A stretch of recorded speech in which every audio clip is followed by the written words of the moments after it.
Hello. All right. All right, now, the rise of youth violence and knife crime is constantly talked about in the news and on social media, but the issue never really goes away because there is a lot more to the problem than meets the eye. We need to see it from the perspective of those who deal with it firsthand.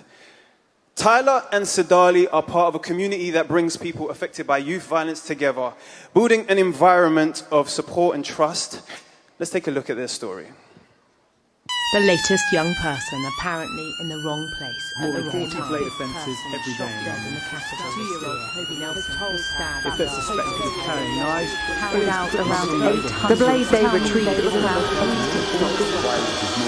now.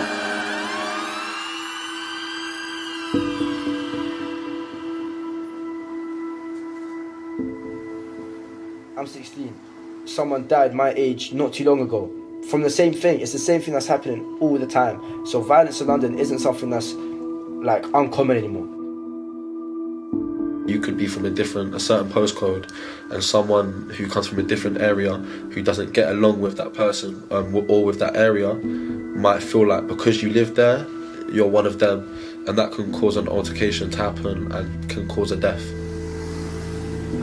I've lost people towards knife crime, such as my cousin Lejean, who about a year ago now lost his life to knife crime. Whereas I feel like if we had more places such as Carney's, he will be here.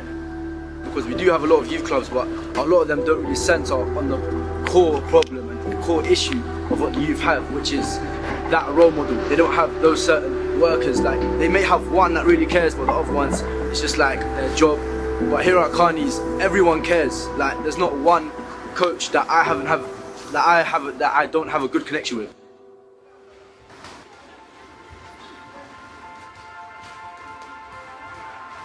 We're Carney's community. We're a small charity based down in Battersea. We work with some of the most disadvantaged members of our community, and we use a combination of boxing and long-term mentoring, and the main part of what we do really is our long-term mentoring support. Carney's has taught me how to be myself in every situation. The reason why I started to come to Carney's is because I got into a little bit of trouble to where I got arrested. I'm now a boxing coach, starting to get all my qualifications. Yeah, I'm doing well for myself now. It's coming up to nearly 7 years that I've been at Carney's. What it's taught me is that progress can always happen. Like, you can always progress. It really is a mutualistic relationship where we literally learn from them, and we continue to teach to the people that are younger than us. Like with me, when I started, I was the youngest, I was with the youngest, and then as we grew up, now we're teaching the youngest. Like, the skills that we got taught from the mentors, from Carney's, now we're bringing it down. So the fact that we are such a community and that everyone is helping, everyone's learning all the time, that community aspect you can't get anywhere else.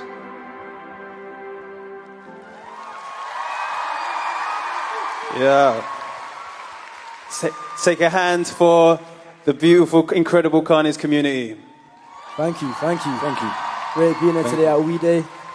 All right, I'm here with a few members from Carney's, Sidali, Tyler, and Kyle. Welcome, guys. How you doing? Thank you. How are you doing? Doing good. All right, now you can really see the family type of environment that you guys have and the relationship that you have at Carney's. Sidali, how did getting the support change the way you view yourself today? Sorry, could you repeat that question? Sorry. How did the support change the way you view yourself today? The support at Carney's community has helped me, especially over the coming years where I have been through many tribulations in my life. They have really supported me. They've given me mentoring sessions, boxing sessions where I can kind of transform my anger into other things that can help my everyday life. Like, anytime I'm angry or upset or worried, I always know that there's someone I can go to, like George or Giz or Roddy, just a few of the coaches that I have connections with at Carney's community. That's incredible. That's incredible. Yeah, give it up. Now, Kyle, as someone, you've been through the process yourself. How did the program, being a mentor, an example of youth, given the right resources, and now you've started your own business, right? That is correct.